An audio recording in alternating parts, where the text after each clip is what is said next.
ನಮಸ್ಕಾರ ಪ್ರಿಯ ವೀಕ್ಷಕರೇ. ಮತ್ತೊಮ್ಮೆ ನಿಮಗೆಲ್ಲ ನನ್ನ ಯೂಟ್ಯೂಬ್ ಚಾನಲ್ಗೆ ಸುಸ್ವಾಗತ.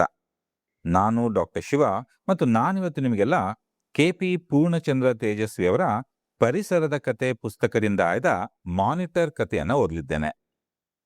ಕತೆ ಶುರು ಮಾಡೋಕ್ಕೂ ಮುಂಚೆ ಇದರ ಬರಹಗಾರರ ಬಗ್ಗೆ ಒಂದು ಸಣ್ಣ ಪರಿಚಯ ಪಡ್ಕೊಳ್ಳೋಣ. ಕನ್ನಡ ಸಾಹಿತ್ಯ ಲೋಕದ ಪ್ರಮುಖ ಲೇಖಕರಲ್ಲಿ ಒಬ್ಬರಾದ ಕೆ.ಪಿ. ಪೂರ್ಣಚಂದ್ರ ತೇಜಸ್ವಿ ಅವರು ಕಾದಂಬರಿಕಾರ, ಕತೆಗಾರ, ಪರಿಸರವಾದಿ ಹಾಗೂ ಛಾಯಾಗ್ರಾಹಕರಾಗಿದ್ದರು. ಜ್ಞಾನಪೀಠ ಪ್ರಶಸ್ತಿ ಪುರಸ್ಕೃತ ಕುವೆಂಪು ಅವರ ಪುತ್ರರಾದ ತೇಜಸ್ವಿ ತಮ್ಮ ವಿಶಿಷ್ಟ ಬರವಣಿಗೆಯ ಶೈಲಿ, ವೈಜ್ಞಾನಿಕ ದೃಷ್ಟಿಕೋನ ಮತ್ತು ಪ್ರಕೃತಿ ಪ್ರೇಮದ ಮೂಲಕ ಕನ್ನಡ ಸಾಹಿತ್ಯಕ್ಕೆ ಅಪಾರವಾದ ಕೊಡುಗೆ ನೀಡಿದ್ದಾರೆ. ಅವರ ಕಥೆಗಳು ಸಮಾಜ, ವಿಜ್ಞಾನ, ಪ್ರಕೃತಿ ಮತ್ತು ಮಾನವ ಜೀವನದ ವಿವಿಧ ಆಯಾಮಗಳನ್ನು ಸರಳವಾಗಿ ಹಾಗೂ ಕುತೂಹಲಕಾರಿಯಾಗಿ ಚಿತ್ರಿಸ್ತವೆ.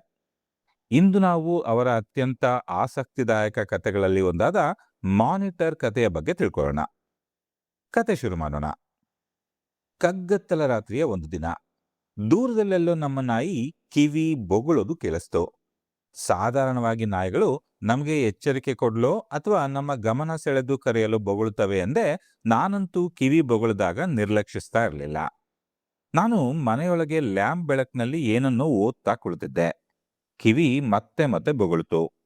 ಓದೋದನ್ನ ನಿಲ್ಲಿಸಿ ಹಾಗೆ ಕಿವಿ ಕೊಟ್ಟು ಆಲಿಸ್ದೆ. ಅದು ಉದ್ದೇಶಪೂರ್ವಕವಾಗಿ ನನ್ನನ್ನ ಕರೆಯುವಂತೆ ಬೊಗಳ್ತಾ ಇರೋದು ಅದರ ದನಿಯಲ್ಲಿ ನಾನು ಸ್ಪಷ್ಟವಾಗಿ ಗುರುತಿಸಿದೆ. ಎಲ್ಲಿ ಬೊಗಳ್ತಾ ಇರಬಹುದು ಅಂತ ಹಾಗೆ ಯೋಚಿಸಿದೆ. ಆದ್ರೆ ನಾನು 4 ಗೋಡೆ ನಡುವೆ ಕುಳಿತಿದ್ರಿಂದ ಯಾವ ದಿಕ್ಕಿನಿಂದ ಅದು ಬೊಗಳ್ತಾ ಇದೆ ಅಂತ ಊಹಿಸ್ಲಾಗ್ಲಿಲ್ಲ. ನೋಡೋಣ ಅಂತ ಮನೆ ಹೊರಗೆ ಬಂದು ಆಲಿಸ್ದೆ. ಹತ್ರದಲ್ಲೇ ಎಲ್ಲಾದ್ರೂ ಗಲಾಟೆ ಮಾಡ್ತಾ ಇದ್ರೆ ಜೋರ್ ಮಾಡಿ ಕರೆದು ಕಟ್ ಹಾಕ್ಬೇಕೆಂದೇ ನಾನು ಹೊರಗೆ ಬಂದದ್ದು. ನಮ್ಮ ಮನೆ ಹಿಂದ್ಗಡೆ ದಟ್ಟವಾದ ಕಾಡಿತ್ತು. ಕಿವಿ ಆ ಕಾಡಿನೊಳಗೆ ಎಲ್ಲೋ ಬೊಗಳುತ್ತಿರುವಂತೆ ತೋರ್ತು. ಕಗ್ಗತ್ತಲ ರಾತ್ರಿ. ಆ ಕಾಡೊಳಗೆ ಮುಳ್ಳು ತರಚಿಸ್ಕೊಂಡು ಹೋಗೋಕೆ ಯಾರಿಗಿಷ್ಟವಾಗುತ್ತೆ? ಹೇಗಾದ್ರೂ ಮಾಡಿ ಅದನ್ನ ಕರೆದು ಕಟ್ಟಿ ಹಾಕೋಣ ಅಂತ ಯೋಚಿಸಿ ಅದು ಬೊಗಳುತ್ತಿದ್ದ ದಿಕ್ಕಿನ ಕಡೆಗೆ ಮುಖ ಮಾಡಿ ಜೋರಾಗಿ ಕಿವಿ ಅಂತ ಅದರ ಹೆಸರು ಹಿಡಿದು ಕರೆದೆ. ನನ್ನ ಕೂಗು ಅದಕ್ಕೆ ಕೇಳಿಸ್ತು ಅಂತ ತೋರುತ್ತೆ. ಅದು ಇಮ್ಮಡಿ ಉತ್ಸಾಹದಿಂದ ಇನ್ನಷ್ಟು ಗಂಟಲು ಜೋರ್ ಮಾಡಿ ಬೊಗಳೋಕೆ ಆರಂಭಿಸ್ತು. ನನ್ ಗಲಾಟೆ ನೋಡಿ ರಾಜೇಶ್ವರಿ ಹೊರಗೆ ಬಂದು ಏನು ಅಂತ ಕೇಳಿದ್ಲು. ಮತ್ತೆ ನಾವಿಬ್ರೂ ಸೇರಿ 4-6 ಬಾರಿ ಅದನ್ನ ಕರೆದ್ವಿ. ಆದ್ರೆ ಯಾವ ಪ್ರಯೋಜನವೂ ಕಾಣಲಿಲ್ಲ. ಕಿವಿ ರೋಷಾವೇಶದಿಂದ ಏನಕ್ಕೂ ಬೊಗಳೋದನ್ನು ನಿಲ್ಲಿಸ್ಲೇ ಇಲ್ಲ. ನನಗೆ ನಾಯಿ ಮೇಲೆ ಸಿಟ್ಟು ಬಂತು. ಈ ಕಗ್ಗತ್ತಲ ರಾತ್ರಿಯಲ್ಲಿ ಕಾಡೊಳಗೆ ಹೋಗಿ ಬೊಗಳೋಕ್ ಆರಂಭಿಸಿದ್ರೆ ನಾನು ಕೋವಿ ಹಿಡಿದು ಶಿಕಾರಿಗೆ ಹೊರಡೋಕ್ ಸಾಧ್ಯವೇ? ನನ್ನ ಟಾರ್ಚ್ ಬೇರೆ ಸರಿ ಇರಲಿಲ್ಲ. ಅದರ ಸೆಲ್ಗಳೆಲ್ಲ ದುರ್ಬಲವಾಗಿದ್ವು. ಅಲ್ಲದೆ ಅದು ಒಮ್ಮೊಮ್ಮೆ ಪಕ್ಕನೆ ನಂದಿ ಹೋಗ್ತಿತ್ತು. ಅದರ ಸ್ವಿಚ್ ಕೆಟ್ಟಿತ್ತೋ ಏನೋ. ಅದು ಆರಿ ಹೋದಾಗೆಲ್ಲ ಅದನ್ನ ಹಿಂದಿನಿಂದ 4 ಬಾರಿ ಕುಟ್ಟಿ ಮತ್ತೆ ಹತ್ತಿಸ್ಬೇಕಿತ್ತು. ಕಿವಿ ಎಷ್ಟಾದ್ರೂ ಬೊಗಳ್ಕೊಳ್ಳಿ, ನಾನ್ ಮಾತ್ರ ಈ ಕಗ್ಗತ್ತಲ ರಾತ್ರಿಯಲ್ಲಿ ಕಾಡಿನೊಳಗೆ ಹೋಗೋದಿಲ್ಲ ಅಂತ ತೀರ್ಮಾನಿಸಿ ಮನೆಯೊಳಗೆ ಬಂದೆ. ಕೆಲವು ನಿಮಿಷ ಕಳೀತು. ಕಿವಿ ಬೊಗಳೋದು ಮುಂದುವರೆದೇ ಇತ್ತು. ಏನಾದ್ರಾಗ್ಲಿ ಎಂದು ಮನೆಯೊಳಗೆ ಬಂದ್ರೂ ಕೂಡ ನನಗೆ ಸಮಾಧಾನದಿಂದ ಕೂರ್ಲಾಗ್ಲಿಲ್ಲ. ಯಾಕಂದ್ರೆ ಕಾಡು ಪ್ರಾಣಿಗಳನ್ನ ಅಟ್ಟಿಸ್ಕೊಂಡು ಒಮ್ಮೊಮ್ಮೆ ಬೇಟೆ ನಾಯಿಗಳು ಮೈಲ್ಗಟ್ಲೆ ದೂರ ಹೋಗ್ಬಿಡ್ತವೆ. ಎಷ್ಟು ದೂರ ಅಂದ್ರೆ ಹಿಂದಿರುಗ್ ಬರಲು ದಾರಿ ಗೊತ್ತಾಗದಷ್ಟು ದೂರ. ಕಿವಿ ಸಹ ಒಮ್ಮೆ ಕಾಡಿನಲ್ಲಿ ಮಂಗಗಳ ಗುಂಪೊಂದನ್ನು ಅಟ್ಟಿಸ್ಕೊಂಡು ಕಳೆದೇ ಹೋದಷ್ಟು ದೂರ ಹೋಗಿತ್ತು. ಅವು ಟರ್ರೋ ಟರ್ರೋ ಅಂತ ಕೂಗುತ್ತಾ ಮರದಿಂದ ಮರಕ್ಕೆ ನೆಗೆಯುತ್ತಾ ಮುಂದೆ ಮುಂದೆ ಹೋದಂತೆ ಇದು ಕಾಡೊಳಗೆ ಬೊಗಳುತ್ತಾ ಅನೇಕ ಮೈಲುಗಳು ಹೋಗಿ ಅದನ್ನ ಹುಡುಕಿ ಕರೆತರಲು ನನಗೆ 1 ದಿನವೇ ಹಿಡಿದಿತ್ತು. ಇದನ್ನೆಲ್ಲ ಯೋಚನೆ ಮಾಡಿದ್ ನಾನು ಕೊನೆಗೂ ಟಾರ್ಚ್ ತಗೊಂಡು ಕಾಡಿನೊಳಗೆ ಹೋಗಿ ಅದು ಏನನ್ನ ಅಡ್ಡ ಹಾಕೊಂಡು ಬೊಗಳುತ್ತಿದೆ ನೋಡಿ ಬರಲು ಮನಸ್ಸು ಮಾಡಿದೆ. ಆದ್ರೆ ನಾನು ಕೋವಿ ಒಯ್ಲಿಲ್ಲ. ಯಾಕಂದ್ರೆ ನನ್ನ ಕೈಯಲ್ಲಿ ಕೋವಿ ನುಡಿದ್ರೆ ಕಿವಿ ಬೆಳಗಾಗೋವರೆಗೂ ಹಿಂತಿರುಗದೆ ರಾತ್ರಿ ಎಲ್ಲ ಕಾಡೊಳಗೆ ಶಿಕಾರಿ ಹುಡ್ಕೊಂಡು ತಿರುಗ್ಬಿಡುತ್ತೆ. ಅದಕ್ಕೆ ಕೋವಿ ಬದಲು ಕಿವಿಗೆ 4 ಬಾರಿಸಿ ಮನೆಗೆ ಓಡಿಸಲು ಒಂದು ಕೋಲ್ ಮುರ್ಕೊಂಡೆ. ಕಾಡೊಳಗಿನ ಕಾಲ್ದಾರಿಯಲ್ಲಿ ಕೊಂಚ ದೂರ ಹೋದೆ. ಕಿವಿ ಬೊಗಳ್ತಾ ಇದ್ದ ಜಾಗ ಹತ್ರವಾಯ್ತು. ನನ್ನ ಟಾರ್ಚ್ ಬೆಳಕಂತೂ ಬೆಳದಿಂಗಳ ರೀತಿ ಕ್ಷೀಣವಾಗಿ ಬೀಳ್ತಾ ಇತ್ತು. ಕಿವಿಯನ್ನ ಬೆದರಿಸುವ ದನಿಯಲ್ಲಿ 4-6 ಬಾರಿ ಕೂಗ್ದೆ. ಕಿವಿ ಹೆದರಿ ಅಲ್ಲಿಂದ ಕಾಲ್ ತೆಗೆಯುವಂತೆ ಕಾಣ್ಲೇ ಇಲ್ಲ. ಅದರ ಬದಲಾಗಿ ನನ್ನ ಟಾರ್ಚ್ ಬೆಳಕನ್ನು, ನನ್ನ ಧ್ವನಿಯನ್ನು ಕೇಳತ್ಲೆ ಪ್ರೋತ್ಸಾಹವೆಂದೇ ತಿಳಿದು ಇನ್ನಷ್ಟು ಜೋರಾಗಿ ಬೊಗಳುತ್ತಾ ಪೊದೆಯೊಳಗೆ ಯಾವುದೋ ಪ್ರಾಣಿ ಮೇಲೆ ಹಾರಿ ಆಕ್ರಮಣ ಮಾಡಿದಂತೆ ತರಗೆಲೆಗಳನ್ನ ಜರಬರ ಸದ್ದು ಮಾಡುತ್ತಾ ತಡೆದು ನಿಲ್ಲಿಸಿದ್ದ ಪ್ರಾಣಿಯನ್ನ ಕಚ್ಚಿತೆಂದೇ ಕಾಣುತ್ತೆ. ಯಾಕಂದ್ರೆ ಮರುಕ್ಷಣ ಕಿವಿಯ ಗಲಾಟೆಯನ್ನು ಮೀರಿ ಯಾವುದೋ ಪ್ರಾಣಿ ಹಿಸ್ ಅಂತ ಗಟ್ಟಿ ಗಟ್ಟಿಯಾಗಿ ಬುಸ್ಗುಟ್ಟಿದ್ದು ಕೇಳಿಸ್ತು. ಆ ಬುಸ್ಗುಟ್ಟಿದ ಸದ್ದು ಎಷ್ಟು ಗಟ್ಟಿಯಾಗಿ ದೀರ್ಘವಾಗಿತ್ತಂದ್ರೆ ಕೊನೆಗೆ ಕಿವಿಯೆಲ್ಲ ಕೊರೆಯುವಂತ ಸಿಳ್ಳಿನಂತಾಯ್ತು. ನಾನು ಗಾಬರಿಯಾದೆ. ನನ್ನ ಒಂದ್ ಕೈಯಲ್ಲಿ ಮಿಣಕಲ್ ಟಾರ್ಚು, ಇನ್ನೊಂದ್ ಕೈಯಲ್ಲಿ ಕಿವಿಗೆ ಹೆದರಿಸೋಕೆ ಅಂತ ಹಿಡಿದಿದ್ದ ಬೆತ್ತ. ಸುತ್ತ ದಟ್ಟವಾದ ಕಾಡು, ಕಣ್ಣಿಗೆ ಏನೂ ಕಾಣಿಸದಷ್ಟು ಕತ್ಲು. ಅಂತ ಪರಿಸ್ಥಿತಿಯಲ್ಲಿ ಸುಂಟರ್ಗಾಳಿ ಎದ್ದೆಂತ ಹಿಸ್ ಎನ್ನುವ ಶಬ್ದ. ಒಮ್ಮೆಗೆ ಅಲ್ಲಿಂದ ಕಾಲ್ ಕೀಳೋ ಮನ್ಸಾಯ್ತು. ಆದ್ರೆ ಕಿವಿ ಅಲ್ಲೇ ಬೊಗಳುತ್ತಾ ಧೈರ್ಯ ಕೊಡ್ತಾ ಇದ್ದುದ್ರಿಂದ ಓಡ್ಲಿಲ್ಲ. ಕೋವಿಯನ್ನು ತರದೆ ಕಾಡೊಳಗೆ ಬಂದದ್ದೇ ತಪ್ಪಾಯ್ತೆಂದು ಮನದಲ್ಲೇ ಅಂದ್ಕೊಂಡು ನನ್ನ ಟಾರ್ಚ್ ಪ್ರಕಾಶ ಹೆಚ್ಚಿತೆ ನೋಡೋಣ ಅಂತ ಅದನ್ನ ಒಂದೆರಡು ಬಾರಿ ಕುಟ್ಟಿದೆ. ಅದರ ಬೆಳಕಿನಲ್ಲಿ ಯಾವ ಬದಲಾವಣೆ ಕೂಡ ಕಾಣಲಿಲ್ಲ. ಈ ನಡುವೆ ಕಿವಿ ಬೊಗಳೋದನ್ನ ಮುಂದುವರ್ಸೇ ಇತ್ತು. ಅದು ತಡೆದಿದ್ದ ಪ್ರಾಣಿ ಇನ್ನೂ ಒಂದೆರಡು ಬಾರಿ ಮೊದಲಿನಂತೆ ಭೀಕರವಾಗಿ ಬುಸ್ಗುಟ್ತು. ನಾನು ಅದು ಹಾವು ಇರಬೇಕು ಅಂತ ಯೋಚಿಸಿದೆ. ಹಾವುಗಳಲ್ಲಿ ಸಾಧಾರಣವಾಗಿ ಕೊಳಕುಮಂಡಲ ಮತ್ತು ಹೆಬ್ಬಾವುಗಳು ಈ ರೀತಿ ಗಟ್ಟಿಯಾಗಿ ಬುಸ್ಗುಡ್ತವೆ. ಆದ್ರೆ ಇಷ್ಟು ಭೀಕರವಾಗಿ ಬುಸ್ಗುಟ್ಟೋದನ್ನ ನಾನು ಕೇಳಿರ್ಲಿಲ್ಲ. ಕಿವಿ ಮೇಲಂತೂ ನನಗೆ ತುಂಬಾ ಸಿಟ್ಟು ಬಂತು. ಈ ಕತ್ಲಲ್ಲಿ ಕಾಡೊಳಗ್ ಬಂದು ಹಾವಿನೊಡನೆ ಸೆಣಸ್ತಾ ಇರುವ ಕಿವಿಯ ಶಿಕಾರಿ ತೆವಲು ಕಂಡು ನನಗದ್ರ ಮೇಲೆ ತುಂಬಾ ಸಿಟ್ಟು ಬಂತು. ಆ ಪ್ರಾಣಿಯ ಗಮನ ಈಗ ಕಚ್ಚೋಕೆ ಹವಣಿಸ್ತಾ ಇರುವ ನಾಯಿ ಕಡೆಗೆ ಇರೋದ್ರಿಂದ ನಾನು ಕೊಂಚ ಸಮೀಪಕ್ಕೆ ಹೋಗಿ ಅದೇನೆಂದು ನೋಡೋಣ ಅಂತ ಧೈರ್ಯ ತಂದ್ಕೊಂಡು ನಿರ್ಧರಿಸಿದೆ. ಬೆಳಗಿನ ಹೊತ್ತಾಗಿದ್ರೆ ಮತ್ತು ಕೋವಿ ಕೈಯಲ್ಲಿದ್ದಿದ್ರೆ ನಾನು ಕಿವಿ ಸಹಾಯಕ್ಕೆ ಮುನ್ನುಗ್ಗೋಕೆ ಇಷ್ಟೊಂದು ಅಂಚ್ತಾ ಇರಲಿಲ್ಲ. ಹೇಗೋ ಲಾಂಟಾನದ ಪೊದೆಗಳೊಳಗೆ 4-6 ಹೆಜ್ಜೆ ನುಸುಳಿ ಹೋಗಿ ಟಾರ್ಚ್ ಬಿಟ್ಟು ನೋಡಿದೆ. ಕಿವಿ ಬಿಳಿಯ ಬಣ್ಣದ ನಾಯಾದ್ರಿಂದ ಸುಲಭವಾಗಿ ಕಾಣಿಸ್ತಾ ಇತ್ತು.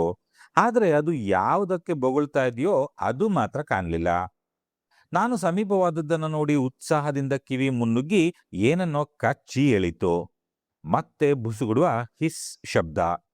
ನಾನು ಹತ್ರ ಇದ್ದದ್ರಿಂದ ಈ ಬಾರಿಯಂತೂ ಯಾವುದೋ ಹೆಬ್ಬಾವು ನನ್ನನ್ನೇ ಸುತ್ತಿ ಬುಸ್ಗುಟ್ಟದಂತೆ ಭಾಸವಾಯ್ತು. ವಿಪರೀತ ಗಾಬರಿಯಿಂದ ಒಂದೆರಡು ಹೆಜ್ಜೆ ಹಿಮ್ಮೆಟ್ಟಿ ಮತ್ತೆ ಬುಸ್ ಶಬ್ದ ಬಂದ ಕಡೆಗೆ ಟಾರ್ಚ್ ಹಾಕಿ ನೋಡಿದೆ. ದೊಡ್ಡ ಉಡು ಒಂದು ಅಸ್ಪಷ್ಟವಾಗಿ ಟಾರ್ಚ್ ಬೆಳಕಿನಲ್ಲಿ ಕಾಣಿಸ್ತು. ನನಗೆ ಪರಿಚಯವಿದ್ದ ಕಾಡಿನ ಸಂಗಾತಿ ಅದು. ಅದಕ್ಕೆ ಮಾನಿಟರ್ ಅಂತ ಹೆಸರಿಟ್ಟಿದ್ದೆ. ಕಿವಿ ಅನೇಕ ಬಾರಿ ಕಾಡು ತಿರುಗುತ್ತಾ ಅದನ್ನ ಹಿಡಿಯೋಕೆ ಹಟ್ಟಿಸ್ಕೊಂಡು ಹೋಗಿ ಅದು ಮರದ ಪೊಟರೆಯೊಳಗೆ ನುಗ್ಗಿ ತಪ್ಪಿಸ್ಕೊಂಡಾಗ ಹತಾಶನಾಗಿ ಹಿಂದಿರುಗಿತ್ತು. ಮಾನಿಟರ್ ನನಗೆ ಪರಿಚಯ ಇದ್ರೂ ಉಡು ಈ ರೀತಿ ಭೀಕರವಾಗಿ ಬುಸ್ಗುಡ್ತವೆ ಅಂತ ನನಗೆ ಗೊತ್ತಿರಲಿಲ್ಲ. ಹಾವುಗಳಂತೆ ಇದು ವಿಷ ಪ್ರಾಣಿಯಲ್ಲ ಅಂತ ನನಗೆ ಸಮಾಧಾನ ಆಯ್ತು. ಉಡು ಓಡೋಕೆ ಯತ್ನಿಸಿದಂತೆಲ್ಲ ಕಿವಿ ಅದರ ಬಾಲ ಹಿಡಿದು ಎಳಿತಾ ಇತ್ತು. ತಕ್ಷಣ ಉಡು ಬುಸ್ ಅಂತ ಬುಸ್ಗುಡುತ್ತಾ ತಿರುಗಿ ನಿಲ್ತಾ ಇತ್ತು. ಕಿವಿ ಹಿಂದಕ್ಕೆ ಮತ್ತೆ ಹಾರಿ ಬೊಗಳ್ತಾ ಇತ್ತು. ಈ ಜಟಾಪಟಿ ತುಂಬಾ ಹೊತ್ತಿನಿಂದ ನಡೆದಿರ್ಬೇಕು. ಯಾಕಂದ್ರೆ ಎರಡೂ ಸುಸ್ತಾಗಿ ಏದುಸಿರು ಬಿಡ್ತಾ ನಿಂತಿದ್ವು. ಈ ಉಡುವಿನ ಮೇಲೆ ನನಗೆ ಕೊಂಚ ಕೋಪ ಕೂಡ ಇತ್ತು. ಯಾಕಂದ್ರೆ ನಾನು ಹಕ್ಕಿಗಳ ಫೋಟೋ ತೆಗೆಯಲು ಅವುಗಳ ಗೂಡುಗಳ ಬಳಿ ಮರೆ ಕಟ್ಟಿ ಸಿದ್ಧ ಮಾಡ್ಕೊಂಡಾಗ ಅನೇಕ ಬಾರಿ ಈ ಉಡು ಅವುಗಳ ಮೊಟ್ಟೆಗಳನ್ನ ತಿಂದು ಗೂಡನ್ನ ಹಾಳು ಮಾಡ್ಬಿಟ್ಟಿತ್ತು. ಒಮ್ಮೆ ನಾನು ಫೋಟೋ ತೆಗೆಯೋಕೆ ಅಂತ ಹೋದಾಗ ಮೊಟ್ಟೆ ಕಬಳಿಸಿದ್ದ ಇದು ಮರದಿಂದ ನೆಗೆದು ಓಡಿ ಹೋದದ್ದನ್ನ ಕಣ್ಣಾರೆ ಕಂಡಿದ್ದೆ. ನನ್ನ ಕೈಯಲ್ಲಿ ಆಗ ಕೋವಿ ಇದ್ದಿದ್ರೆ ಆ ಸಂದರ್ಭದಲ್ಲಿ ನಾನು ಏನ್ ಮಾಡ್ತಿದ್ನೋ ಹೇಳಬರೋದಿಲ್ಲ. 1/4 ಗಂಟೆವರೆಗೆ ಕಿವಿಯನ್ನ ಹೆದರಿಸಿ ನನ್ನತ್ತ ಕರೆಯೋಕೆ ಪ್ರಯತ್ನಿಸಿದೆ. ಏನು ಫಲಿಸ್ಲಿಲ್ಲ. ಅನೇಕ ಬಾರಿ ಕೈಕೊಟ್ಟು ಓಡಿ ಹೋಗಿದ್ದ ಈ ಮಾನಿಟರ್ನನ್ನ ಈ ಸಾರಿ ಮಾತ್ರ ಬಿಡಬಾರ್ದು ಅಂತ ಅದು ನಿರ್ಧರಿಸಿದಂತಿತ್ತು. ಒಂದನ್ನೊಂದು ಮುಖಾಮುಖಿಯಾಗಿ ನೋಡುತ್ತಾ ಬೊಗಳುತ್ತಾ ಬುಸುಗುಡುತ್ತಾ ನನ್ನನ್ನು ಅಲಕ್ಷಿಸಿ ಗಲಭೆ ಮುಂದುವರೆಸಿದ್ವು. ಆಗ ನನಗೆ ಒಂದು ಯೋಚನೆ ಬಂತು. ಈ ಉಡು ಅಂತ ಅಪಾಯಕಾರಿ ಪ್ರಾಣಿಯಲ್ಲ ಅಂದಾದ್ರೆ ಅದನ್ನ ಯಾಕೆ ಹಿಡಿಬಾರ್ದು? ಎಂತಿದ್ರೂ ಕಿವಿ ಅದನ್ನ ತಪ್ಪಿಸ್ಕೊಂಡು ಓಡೋಗೋಕಂತೂ ಬಿಡೋದಿಲ್ಲ. ಆದ್ರೆ ನನಗೆ ಸ್ವಲ್ಪ ದಿಗಿಲು. ಉಡು ಕಚ್ಚೋದಿಲ್ಲ ಎಂದಾದ್ರೂ ಕೂಡ ಕಾಡಿನ ಪ್ರಾಣಿಗಳು ಏನು ಮಾಡ್ತವೆ ಅಂತ ಹೇಳ್ಬರೋದಿಲ್ಲ. ಆತ್ಮರಕ್ಷಣೆಗೆ ದೇವ್ರು ಅದಕ್ಕೆ ಏನನ್ನು ದಯಪಾಲಿಸಿದ್ದಾನೋ ಯಾರಿಗೊತ್ತು. ತುಂಬಾ ನಿರಾಪಾಯದ ಪ್ರಾಣಿಗಳೆಂದು ತಿಳಿದವು ಕೂಡ ಮನುಷ್ಯ ಮುಟ್ಟಲು ಹೋದೊಡನೆ ರೋಷಾವೇಶದಲ್ಲಿ ಹಲ್ಲನ್ನೋ ಉಗುರನ್ನೋ ಬಳಸಿ ಅಯ್ಯಯ್ಯೋ ಎಂದು ಕೂಗುವಂತೆ ಮಾಡೋದನ್ನ ನಾನೇ ಅನೇಕ ಬಾರಿ ಅನುಭವಿಸಿದ್ದೇನೆ. ಒಮ್ಮೆ ಗಿಳಿಮರಿಗಳನ್ನು ಪೊಟರೆಗಳಿಂದ ಹೊರತೆಗೆದು ನೋಡಲು ಕೈ ಹಾಕಿ ಅವು ತಮ್ಮ ಚೂಪಾದ ಇಕ್ಕಳದಂತ ಕೊಕ್ಕಿನಿಂದ ನನ್ನ ಅಂಗೈ ಚರ್ಮ ಹಿಸಿದು ಹೋಗುವಂತೆ ಕಚ್ಚಿದ್ವು. ಗಿಳಿಮರಿಗಳಿಗೆ ಅಷ್ಟು ಸಾಧ್ಯ ಇದ್ರೆ ಇನ್ನು ಉಡು ಏನು ಅಪಾಯಕಾರಿ ತಂತ್ರ ಹೂಡುತ್ತದೆಯೋ ಏನೋ.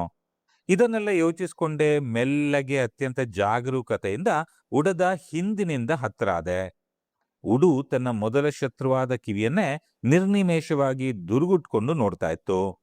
ಅದಕ್ಕೆ ಗೊತ್ತಾಗದಂತೆ ಮೆಲ್ಲಗೆ ಹಿಂದಿನಿಂದ ಬಾವಿ ಹಗ್ಗದಷ್ಟು ದಪ್ಪಗಿದ್ದ ಅದರ ಬಾಲ ಹಿಡಿಬೇಕು ಅಂತ ನಾನು ಉಪಾಯ ಮಾಡಿದ್ದೆ. ನಾನು ಅದರ ಬಾಲ ಹಿಡಿದ ಕೂಡ್ಲೆ ಅದು ಕೊಸರಾಡುತ್ತಾ ನನ್ನ ಮೇಲೆ ಹರಿಹಾಯಬಹುದು ಅಂತ ಊಹಿಸಿದ್ದೆ. ಆದ್ರೆ ಉಡು ಹಾಗೇನೂ ಮಾಡ್ಲೇ ಇಲ್ಲ. ಅದು ಕಿವಿಯೇ ಬಾಲಕ್ಕೆ ಬಾಯಿ ಹಾಕ್ತು ಅಂತ ತಿಳಿದು ಮತ್ತೆ ಬುಸ್ ಅನ್ನುತ್ತಾ ಅದರತ್ತ ನುಗ್ಗೋಕೆ ಯತ್ನಿಸ್ತು. ಆ ಸಮಯ ಉಪಯೋಗಿಸಿ ಅದನ್ನ ಮೇಲಕ್ಕೆ ಎತ್ತಿ ಹಿಡಿದ್ಬಿಟ್ಟೆ.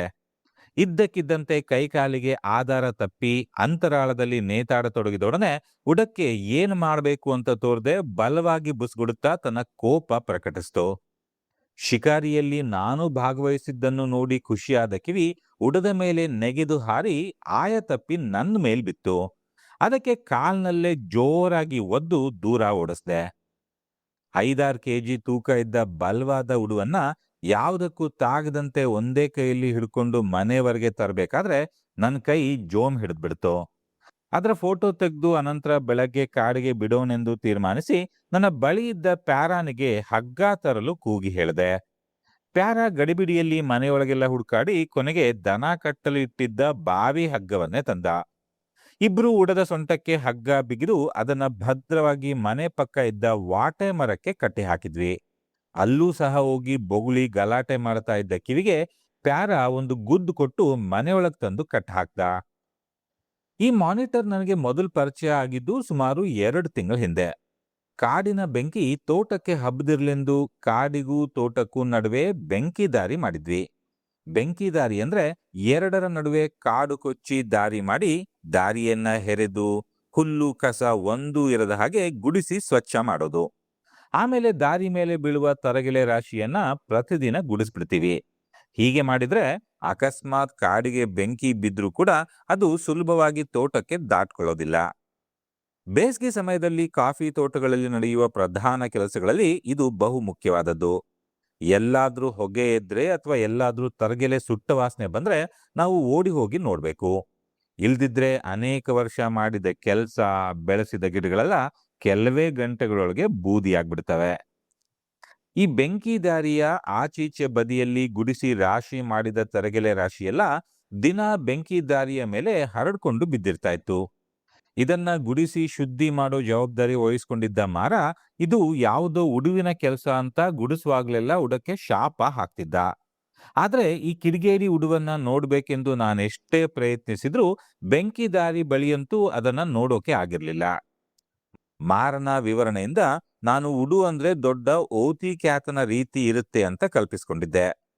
ಮಾರ ಉಡುವನ್ನ ತಿನ್ನುತ್ತಾರೆಂದು ಅದರ ಮಾಂಸ ಪ್ರಪಂಚದಲ್ಲೇ ಸರ್ವಶ್ರೇಷ್ಠವಾದುದೆಂದು ಹಿಂದೆ ಕಾಫಿ ತೋಟ ಮಾಡಿಕೊಂಡಿದ್ದ ಯುರೋಪಿಯನ್ ದೊರೆಗಳು ಸಹ ಅದನ್ನ ತಿನ್ನುತ್ತಿದ್ರೆಂದು ಬಾಯಲ್ಲಿ ಎಂಜಲು ಸುರಿಸುತ್ತಾ ಹೊಗಳ್ತಾ ಇದ್ದ. ಆದ್ರೆ ಈ ಉಡುವನ್ನ ಒಮ್ಮೆ ನಾನು ಹತ್ತಿರದಿಂದ ನೋಡಿದಾಗ ಅದನ್ನ ತಿನ್ನುವ ತಿಂಡಿಯಂತೆ ಕಲ್ಪಿಸಿಕೊಳ್ಳಲು ಸಾಧ್ಯವೇ ಆಗ್ಲಿಲ್ಲ.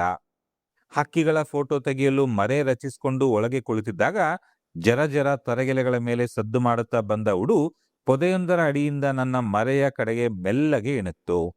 ಬರೀ ತಲೆಯನ್ನಷ್ಟೇ ಅದು ಹೊರಗೆ ಹಾಕಿದ್ರಿಂದ ನಾನು ಮೊದಲು ಅದನ್ನು ಹಾವಿನ ತಲೆ ಎಂದೇ ತಿಳಿದೆ.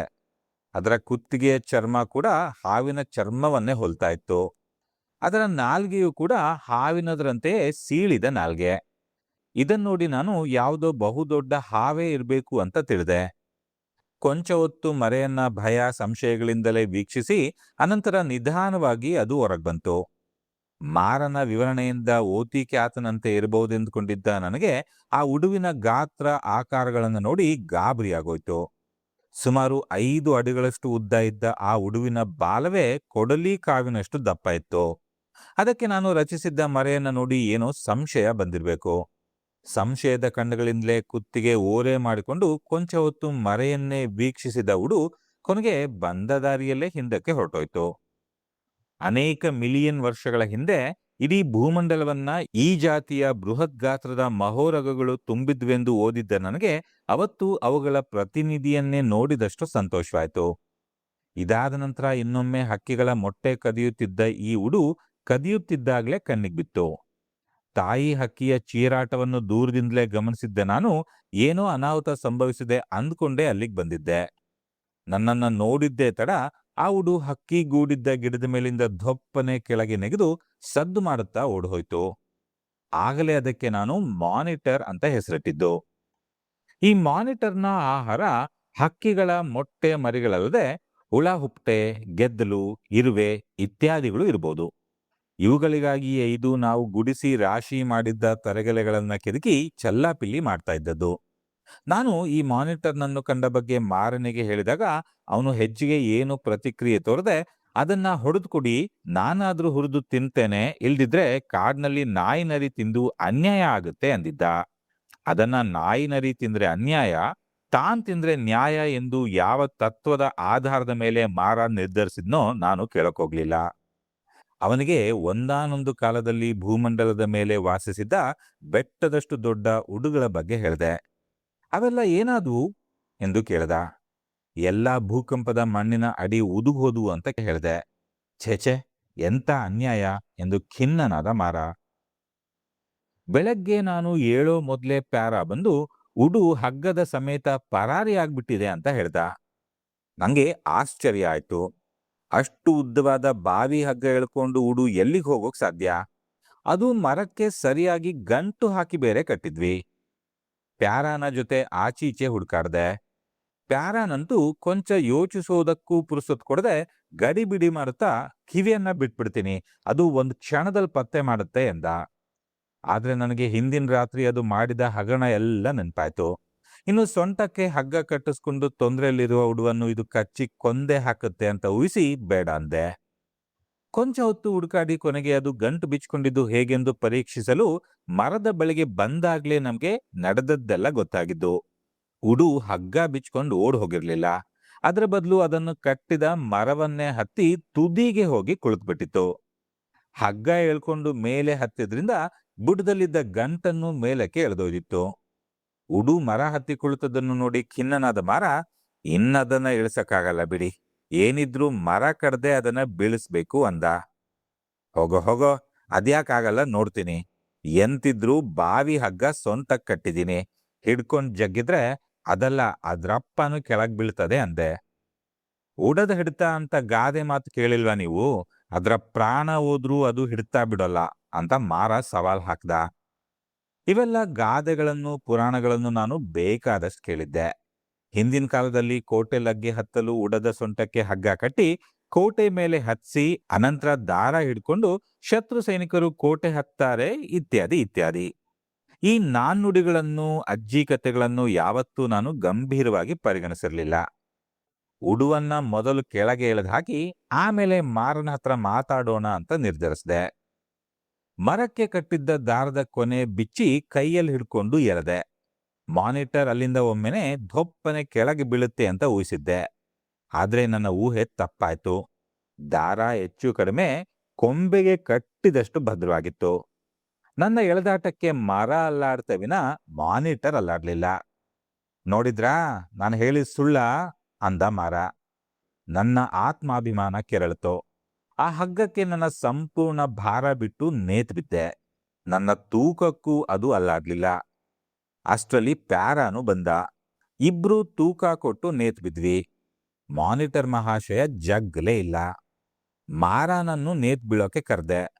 ಹಣ್ ಮುದುಕನಾಗಿದ್ದ ಅವನು ರಟ್ಟೆಯಲ್ಲಿ ಅಷ್ಟೊಂದು ತ್ರಾಣ ಇಲ್ಲ ಅಂತ ಒಲ್ಲೆ ಅಂದ. ಅಷ್ಟರಲ್ಲಿ ನೇತ್ ಬಿದ್ದಿದ್ದ ನಮ್ಮಿಬ್ರನ್ನು ನೋಡಿ ಕುತೂಹಲದಿಂದ ರೈಟರ್ ಕೃಷ್ಣಪ್ಪ ಬಂದ್ರು. ಅವ್ರಿಗೂ ನೇತ್ ಬೀಳೋಕೆ ಹೇಳಿದ್ವಿ. ಮಾನಿಟರ್ 3 ಜನರ ತೂಕಕ್ಕೂ ಜಗ್ಗಲೇ ಇಲ್ಲ. ಇದೆಷ್ಟು ತೂಕ ತಡೆಯುತ್ತೆ ನೋಡೇ ಬಿಡಬೇಕು ಅಂತ ತೋಟದಲ್ಲಿ ಕೆಲಸ ಮಾಡ್ತಿದ್ದ ದಾಗುವನ್ನು ನೇತ್ ಬೀಳೋಕೆ ಕರೆದ್ವಿ. ಮಾರ ಪ್ರೇಕ್ಷಕನಾಗಿ ನಿಂತ್ಕೊಂಡು ನಗ್ತಾ ನೋಡ್ತಾ ಇದ್ದ. ಅವನಿಗೆ ಅವನ ಮಾತುಳಿಸಿದ ಮಾನಿಟರ್ ಬಗ್ಗೆ ಹೆಮ್ಮೆ ಇತ್ತು. 4 ಜನರ ತೂಕಕ್ಕೂ ಮಾನಿಟರ್ ಹಿಡಿತಾ ಸಡ್ಲ ಆಗ್ಲೇ ಇಲ್ಲ. ನಾವು 4 ಜನರು ನೇತ್ ಬಿದ್ದಿರ್ಬೇಕಾದ್ರೆ ಒಂದು ದೊಡ್ಡ ಅನಾಹುತ ಆಗೋಯ್ತು. ಉಡು ಹತ್ಕೊಳ್ತಿದ್ದ ಕೊಂಬೆ 4 ಜನರ ತೂಕ ತಡೆಯೋಕಾಗ್ದೆ ಲಟಾರನೆ ಮುರಿದು ನಮ್ಮ ಮೇಲೆ ಬಿದ್ಬಿಡ್ತು. ಯಾರಿಗೂ ದೊಡ್ಡ ಗಾಯಗಳೇನೂ ಆಗದೆ ಇದ್ರೂ ಮೈಯೆಲ್ಲ ತರಚು ಗಾಯ ಆಯ್ತು. ಆ ಕೊಂಬೆಯಲ್ಲಿದ್ದ ಚಗಳಿ ಇರುವೆಯ ಕೊಟ್ಟೆಯು ನಮ್ಮ ಮೇಲೆ ಬಿದ್ದದ್ರಿಂದ ಗಾಯದ ಉರಿಯ ಜೊತೆಗೆ ಇರುವೆಗಳು ಶರ್ಟಿನ ಒಳಗೆಲ್ಲ ನುಗ್ಗಿ ಕಚ್ಚೋಕೆ ಶುರು ಮಾಡಿದ್ವು. ನಾವೆಲ್ಲ ಎಳೆದು ಎಳೆದು ಉಡುವಿನ ಸೊಂಟದ ಗಂಟು ಸಡಿಲವಾಗಿದ್ರಿಂದ ಈ ಗಡಿಬಿಡಿಯಲ್ಲಿ ಉಡು ದಾರದಿಂದ ನುಸುಳ್ಕೊಂಡು ಕಾಡೊಳಗೆ ಪರಾರಿಯಾಯ್ತು. ನಾವೆಲ್ಲ ಬಟ್ಟೆ ಬಿಚ್ಚಿ ಇರುವೆ ಕೊಡುತ್ತಾ ಇರ್ಬೇಕಾದ್ರೆ ಎಂತ ಅನ್ಯಾಯ ಅಂದ ಮಾರ. ನಮ್ಮೇಲೆ ಕೊಂಬೆ ಬಿದ್ದಿದ್ದಕ್ಕೆ ಸಹಾನುಭೂತಿ ಸೂಚಿಸಿದ್ದಾನೆ ಅಂತ ಊಹಿಸಿ ಯಾಕೋ ಅಂದೆ. ಅಲ್ಲ, ಇಷ್ಟೆಲ್ಲ ಭಂಗ ಬಂದು ಅದನ್ನ ಕೆಳಕ್ಕೆಡವಿ ಏನ್ ಬಂದಂಗಾಯ್ತು? ಮತ್ತೆ ಕಾಡಿಗೆ ಓಡೋಯ್ತಲ್ಲ. 5-6 ಕೆಜಿ ಮಾಂಸ ನಾಯೋ ನರಿನೋ ತಿಂದು ಅನ್ಯಾಯ ಆಗ್ತದೆ ಎಂದ. ಕಾಡಿಗೆ ಓಡಿ ಹೋದ ಮಾನಿಟರ್ ಎಲ್ಲೂ ದೇಶಾಂತರ ಹೋಗ್ಲಿಲ್ಲ. ಅಲ್ಲೇ ಮನೆ ಹತ್ರವೇ ಓಡಾಡ್ಕೊಂಡಿತ್ತು. ಕಿವಿಗೂ ಅದಕ್ಕೂ ಒಮ್ಮೊಮ್ಮೆ ಮತ್ತೆ ಜಟಾಪಟಿ ಶುರುವಾಗ್ತಿತ್ತು. ನಾನು ತೋಟ ಮಾರಿ ಅಲ್ಲಿಗೆ ವಿದಾಯ ಹೇಳೋವರೆಗೂ ಅದನ್ನ ಆಗೀಗ ನೋಡ್ತಾನೆ ಇದ್ದೆ. ನಾನು ತೋಟ ಬಿಟ್ಟು ಹೊರಬಿದ್ದ ಮೇಲೆ ಏನಾಯ್ತೋ ಗೊತ್ತಿಲ್ಲ. ಪ್ರಿಯ ವೀಕ್ಷಕರೇ, ಇದು KP ಪೂರ್ಣಚಂದ್ರ ತೇಜಸ್ವಿಯವರ ಮಾನಿಟರ್ ಕಥೆಯ ಆಡಿಯೋ ಬುಕ್. ಈ ಆಡಿಯೋ ಬುಕ್ ನಿಮ್ಗೆ ಇಷ್ಟವಾಗಿದ್ರೆ ದಯವಿಟ್ಟು ಈ ವಿಡಿಯೋಗೆ ಲೈಕ್ ಮಾಡಿ, ಶೇರ್ ಮಾಡಿ ಮತ್ತು ನಮ್ಮ ಚಾನಲ್ಗೆ ಸಬ್ಸ್ಕ್ರೈಬ್ ಆಗಿ ಅಂತ ಕೇಳ್ಕೊಳ್ತೇನೆ. ನಿಮ್ಮ ಅಮೂಲ್ಯ ಸಮಯವನ್ನ ಈ ಕಥೆಯೊಂದಿಗೆ ಕಳೆದದ್ದಕ್ಕೆ ಹೃತ್ಪೂರ್ವಕ ಧನ್ಯವಾದಗಳು. ಮುಂದಿನ ಮತ್ತೊಂದು ರೋಚಕ ಕಥೆಯೊಂದಿಗೆ ಮತ್ತೆ ಭೇಟಿಯಾಗೋಣ. ಅಲ್ಲಿಯವರೆಗೂ ನಮಸ್ಕಾರ.